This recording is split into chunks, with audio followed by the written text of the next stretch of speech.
This is a conversation with Anders Lillevik, CEO and founder of Focal Point, who transitioned from corporate procurement to entrepreneurship after seeing firsthand how inefficient and disconnected traditional procurement systems can be. He shared how Focal Point brings data, automation, and supplier insights into one place to help teams work smarter and faster. I love how he focuses on solving real procurement problems and using AI to clean data, support due diligence, and ultimately reduce the human cost of disorganized information. Great. Very nice to meet you, Anders. Thank you very much for joining the Humans and AI podcast. I appreciate that you make time for this. Absolutely, my So, pleasure, Blair, Flor. thank Uh, you. So, let's start. Anders, I love your journey. It's very interesting. So you started as an operator and now you are an entrepreneur, builder. And so you started as a CPO, US CPO that shaped the focal point, which is, and you decided to do this because you wanted to solve real problems. Would you mind to share a little bit of your journey, your background, and how do you get to this point? sure, yeah, it's interesting. Like you said, I started off with the idea, when I was a young person that I needed to get an education, get a corporate job, and do the corporate ladder thing. And I did that for, I worked in industry for 25 years as head of procurement for big, ugly companies with big, ugly problems. And I recognized and realized that the systems and the solutions that were in place were very tactical and let's call them transactional in nature. So procurement basically is second to only human resources in terms of expenses for most companies out there. And if you think about companies like Apple and Nike, like most of their operations and procurement and device manufacturing is outsourced to third parties. So I would probably argue that they spend more money on third parties than they do on their own internal employees. So and when you think about the fact that you need to manage these third parties just as internal companies and just as internal stakeholders, having a system to track a contract and track a PO and those kinds of things are extremely tactical in nature, and it doesn't cover the breadth and depth of what procurement is asked to undertake. And at as a 45-year-old person that's only been working in big ugly companies with a lot of security, it was a big leap for me to ask my wife at the time, saying, I'm going to leave this very secure, steady job to basically make nothing. And I want to use our savings account to bootstrap the company. And that's how we started in 2020. Ironically, my incorporation date was March 18th of 2020, like literally the week that the world shut down for the pandemic. And it's been a lot of fun building procurement technology. Like I said, I started off, it was just me hiring someone to build the MVP and then slowly getting funding. And it's been a very big learning experience for me. It's been a lot of fun. Beautiful story. That's the reality of every founder, every entrepreneur. Now you are the CEO, founder of Focal Point, you say a procurement company. So would you mind to share a little bit what Focal Point is all about? Sure. So if you think about what procurement does, when I started off in procurement back in the 1990s, it's all scary to say that. Procurement and most organizations was all about saving money. So we would take categories of spend, I don't know, office supplies and paper or whatever the case may be, and commoditize it so you can take it out to RFP and save a bunch of money. And it was easy, right? You save a lot of money, you could cherry pick your projects. Then 10 years later, Enron failed. I don't know if you remember that or not, or if you're around or not, but we had a big failure in corporate America, and it was because they were hiding cash. So the financial stability of the company was terrible. They lied to shareholders, all that kind of stuff, right? And all of a sudden, procurement got thrown into the mix to say, now we need to make sure that who we deal with are financially viable, their control environment's good. So we needed to, number one, deal with every single solitary selection process, but also the process became much longer because you needed to do a whole bunch of background checks. You needed to do a lot of stuff that weren't necessarily procurement related, but you still needed to make sure they were done. So basically, procurement went from saving the company money to saving the company from bad actors. And now in 2025, you also need to save the world. So now you also need to make sure that you don't hire slave labor. You got to make sure you don't hire people that pollute. You got to make sure there's so many things now that procurement is asked to do. And the systems that are done that you need to do these things in are typically Excel, right? Excel is probably the most used procurement tool in the world. But also, if to the extent to which you have systems, the data sits in different silos, it sits in different systems, and information travels by keystroke. So the idea of focal point, hence the name, is to bring all this data together so that you can look at something and know everything about that thing, whether or not it's a supplier or a category of spend or what the stakeholders are doing, all those kinds of things. So that was one of the guiding principles: bring the data together, clean it up so that you can normalize it. And then when you click on a supplier, you get to see the spend, how quickly you pay them, how many contracts you have, how many projects are going on, what the risk of the supplier are, like all those kinds of things. The second tenet of the solution is to build a workflow engine. It's now called orchestration. I'm not entirely sure why, but it's really a workflow tool, right? And that workflow needs to be able to basically model anything that procurement does. And procurement selects new vendors depending on the risk and criticality of that supplier, how much data they get, how critical they are to operations, like all those kinds of things. So that workflow needs to be contextual to say, all right, if any of these things are true, then here's the extra steps you need to undertake. And if you are located in a specific geography, for example, which is called context, to say, all right, you're in Japan, here are Japanese rules that you need to apply. So this workflow engine is both contextual and conditional so that you can basically model anything that you need to do. And that tracks the procurement projects from left to right with the right information, with the right stakeholders involved, with the right process behind it.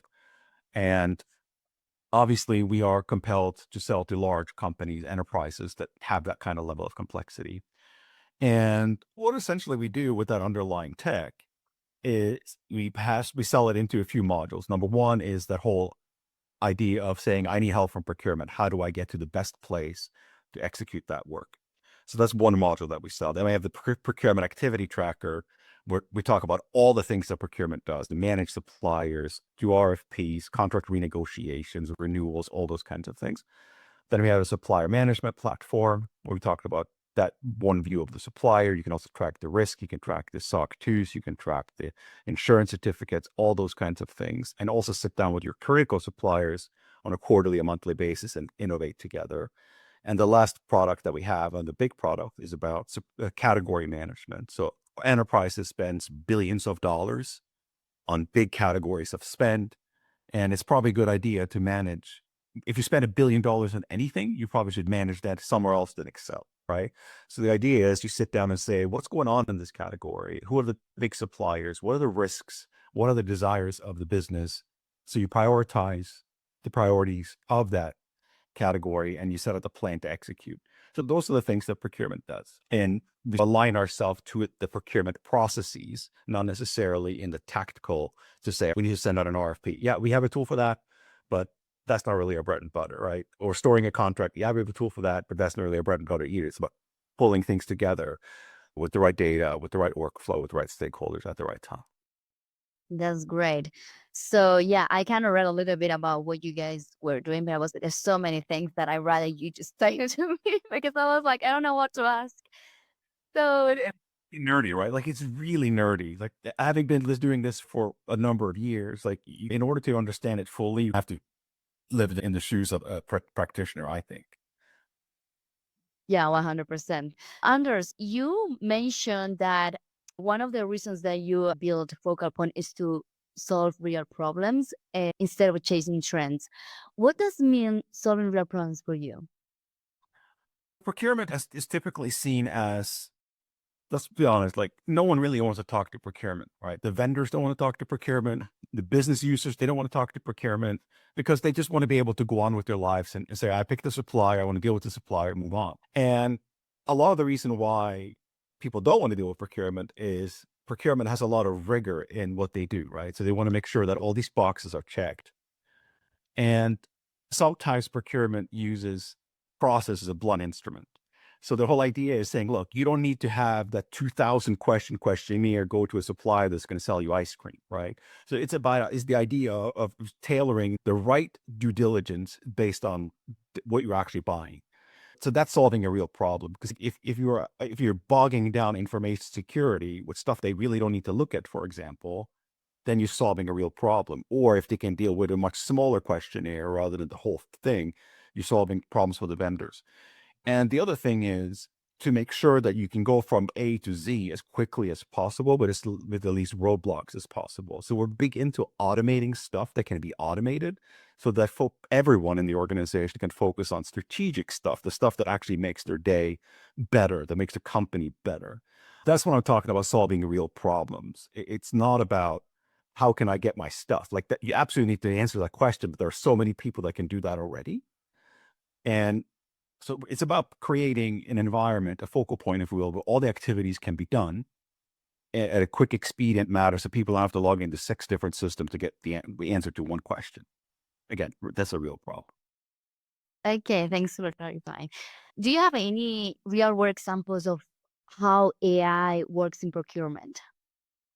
It's interesting because I think the AI in procurement is still nascent, and we're driven by GTP style models where you ask a lot of questions of GTP and say, how do I best write an RFP to select XYZ? Which is good. Let's be honest. There's value in that. So there's a lot of folks that are using that as the model to deliver value. The challenge I have with that is that it's unstructured. And typically we like things to be structured. So you can say, how many times did I ask this question? What was the response to that question? And so on and so forth. And I think we're still struggling a little bit to get to that structured way. What we are focused on is using the data layer that we have. So we talked about normalizing all this data. So when you go to market and you want to write that RFP or you want to figure out what strategy to take, you can say, I'm a company. Okay, let's say I'm a bank. I have locations in these 6 states. I'm regulated by the OCC. I spend $200 million on this category. My top 3 suppliers are these 3. My contracts are coming up for renewal these dates. Now, again, that's context that you feed into the large language model. And now you can say, all right, based on that information, tell me what my Porter analysis, like what is the competitive environment that I need to look after? What regulatory things do I need to look after? What questions should I ask, knowing that my company's really interested in diversity and inclusion or risk mitigation and that's a real example of how you can use the data that you have as context to get really good strategy outcomes for procurement. And I think that's what we're lacking. I think today still a lot of folks are generically getting good questions to ask in an RFP, but they're not specifically tailored to the industry that you're in or using the data that you have to be able to push that through. The other thing that we love using AI for is obviously cleaning up supplier data. We love being able to automate supplier due diligence. So for example, doing negative news assessments using a large language model for that, doing cyber posture type information, being able to do financial stability assessments on public companies, like all that stuff can happen at the drop of a hat now, whereas it would take literally weeks and months to get that work done. And by the time it's finished, like it's too late. So now as we're onboarding a supplier, all we really need is the URL, and we can do so much with that information to speed up that process so that people don't no longer have to fill these very large questionnaires that to have information that's already publicly available. That's the real stuff. I also think that there's tons and tons of tasks, that manual tasks that can be automated. Like, for example, reviewing a proposal, reviewing a SOC 2, validating the certificate of insurance meets the requirements of the company, reading a contract and giving us to say, all right, what are the red flags in this contract, like all that kind of stuff. And again, these are things that are done typically manually and poorly, and it takes a long time. So there are lots of things that AI and procurement can be done to speed up the process, especially when you have the right data and process underlying it. Actually, talking a little bit about, you said researching your competitors of the market, right? So no longer ago, I think, I don't know if you know him. I've talked with Kevin from Fair Market. I don't know if you're friends of your competitors, but you're not? We're No. not competitors. I know of Kevin. I've only met him like once, but yeah, running Fair Market is a good company for sure. Yeah, so I know that he's doing procurement too. So that's why I was thinking maybe you were a competitor or something. So what, you're not so good. Because he's doing something more related with AI agents and things more. Yeah, so a bit different. So do you have any kind of other companies or leaders or builders who in your field that you admire or it helped you to push through with Focal Point? It's interesting because most of our innovation is actually driven by our customers. And our customers are coming to us and say, we perform this task 200 times a week. Here are the inputs, here are the outputs. How can you help us streamline this process? And rather than, again, going through GTP, we're building agents to perform that work. So we're building a large language model agent, providing the input, providing structured output, and moving that forward. So our customers are actually the ones that are continuing to push us and challenge us to create better solutions because they know where it hurts, right? I have a pretty good idea, but I haven't been in procurement now for 6 years. So it's good to help them push us in that direction. I'm not saying that there's not good AI companies out there, companies that are blazing the trail, but I also think that a lot of these things are very use case specific. So what Kevin is doing on the sourcing side, for example, is not exactly what we do. We look a bit broader and a bit deeper, but he's very narrow into that particular space. And would I like to learn from him? Absolutely. Because I think it's a lot of knowledge to be shared out there. Nice, that's good that you can learn from everybody. Like everybody can learn from everybody somehow. So, Anders, you also mentioned something related with that the part of the most difficult part of AI or deploying AI isn't the technology, but change management, trust, so on. So, would you mind to explain a little bit more that? Yeah. So typically what we do as we get introduced to a company is you typically have a champion that says, I want to automate some stuff because they have people shortages or they have work volume shortage surpluses that they need to figure out how to do.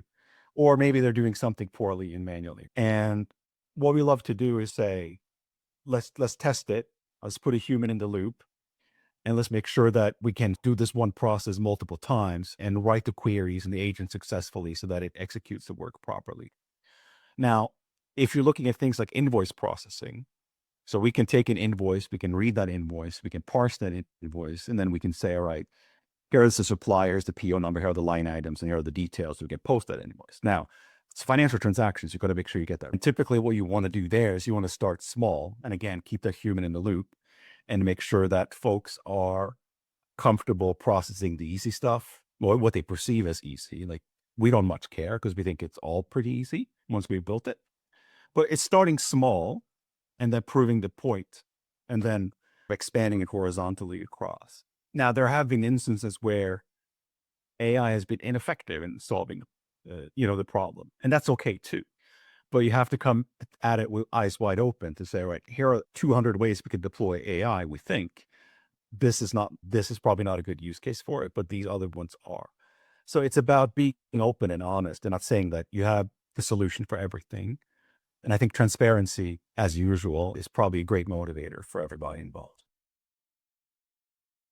Okay. So, you've described disconnected data as having a human cause. What does that cause look like for the teams you've led or the clients you serve? One more time, a human cost. Yeah, the human, you said like disconnect data is you are connected as if there's a human cause when there's disconnected data, right? Oh, for So, sure. Yeah. If you have disconnected data, and this has been one of my pet peeves as a practitioner, is that the data you have is disconnected. It sits in silos everywhere. And if you think about, I don't know, I was working for a very large global company and just getting to understand what the spend was with our largest suppliers, we had to send an email to 4 different database owners and say, okay, can you tell me how much we spent in 2026 with that supplier? Now, you'd eventually get the answer, but you couldn't really trust that it was right because you don't know if the person pulled that based on the invoice date, based on the accrual date, based on the payment date, right? So it was typically like a hair on fire exercise to get everything done and to get everything right. So by connecting the data and putting in commonly used terms to say, we are going to report spend with suppliers based on a date the check or the date the payment left the organization. Okay, that's good. And just coming up with common definitions and those kind of things is very important. But then the spend data by itself may not tell the whole story. So let's say you spend $200 million with a supplier, but the contract says you only have $100 million to spend. Again, that's a really good data point to say we're overpaying for the supplier. And you realize that, connecting all these different data points and bringing together like one view is very critical to making sure that you can get good decisions made. Okay.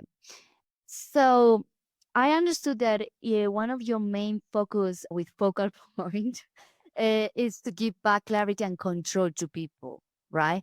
So why do you focus on that basically?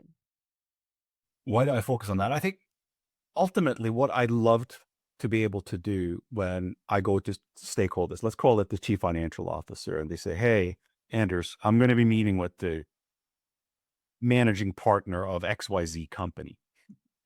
Can you tell me everything that's going on with XYZ company? What can I say to benefit us, our company in the best way? Now, having that report available at the click of a button is huge, right? And that gives procurement credibility immediately to say, all right, here are all the moving parts and pieces of this relationship. Here you go, Mr. or Mrs. CFO. Off you go, do your thing. Secondarily, procurement gets audited all the time. And when someone says, how do we make this decision? Who signed off on this? Why did we make this decision? Who signed off on it? Which suppliers did we invite to the dance? Why was that one disqualified? Like all those things are questions you get asked during an audit, for example. And I worked for Fannie Mae. I would even get politicians calling me and asking why a decision was made. And we didn't have a system for that. So having the control points is one thing, but having the audit track to be able to say, this decision was made at 2:00 in the afternoon by this person with this information given to them. That's a very powerful statement. Whereas before, I would sign contracts with what I will call an idiot sheet, right? So basically it was a summary of the deal on one page, and then 3 people signed off on it, maybe the CFO, maybe the head of IT, and the stakeholder, and that everyone, yeah, this deal is good, and I signed the contract, right? But I had no information behind it, so why that decision was made. So the contract may be good, but the underlying assumption on how we ended up in that contract was not there. So the whole idea of having control, having the right data is hugely important. And it was for me as a practitioner. And I think that's what drives a lot of our customers when you say, all right, you're doing a project in XYZ category. Here are all the moving parts and pieces in that category, right? At the drop of a hat. It's very powerful stuff. Okay. That's boring, right? No, it's okay. Clarity and control. It's important. It doesn't have to be with boring, funny or fun or whatever. I think it's important. Don't worry. 100%. What kind of future are you trying to build? Not just for procurement, but for maybe in the human side. What would you like to see in the future? So what I'm seeing more and more is that the ability for our customers to deploy our solution in ways that I never intended it to. I have customers now who are using Focal Point to have answer questions for stakeholders to say, right, can I expense this? Can I do this? Can I do that? So they ask a question. We use AI to query the policies underneath and say, yes, you can do this. Here's how you do it. Never thought of that. That's pretty cool. We have some customers who are using our solution to be front facing. So they literally send questionnaires to their customers as they're onboarding new customers. And again, they can ask and answer question using AI and having it be self-guided. And so now when you build the right infrastructure, it can be used for a variety of things, not just procurement stuff.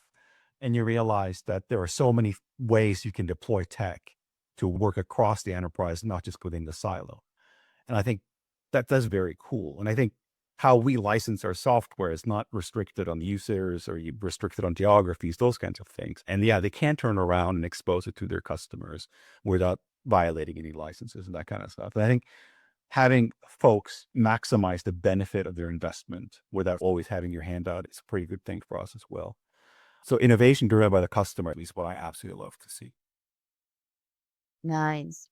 So looking back at your journey, Anders, you've done a lot of stuff, but focusing in Focal Point, what has building Focal Point taught you about the human side of innovation?